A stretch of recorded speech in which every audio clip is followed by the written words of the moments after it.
Kapatid na Angelo Eranio V. Manalo, ang amin pong tagapag-ugnay ng mga kapisanang pansambahayan. Kami po na mga ministro at mga manggagawa, kasama ng amin pong buong sambahayan at maging ng lahat ng mga kapatid dito po sa distrito ng Cabanatuan City, Nueva Ecija, ay buong puso pong nakikigalak sa pagsapit po ng inyong kaarawan.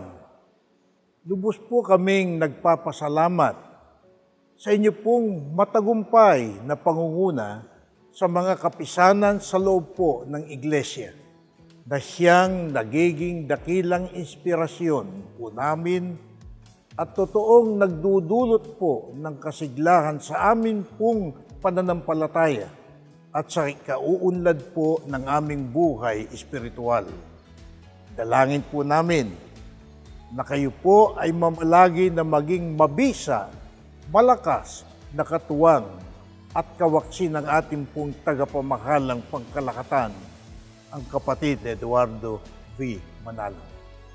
Kapatid na Angelo Eranio V. Manalo, happy birthday po! We love you po!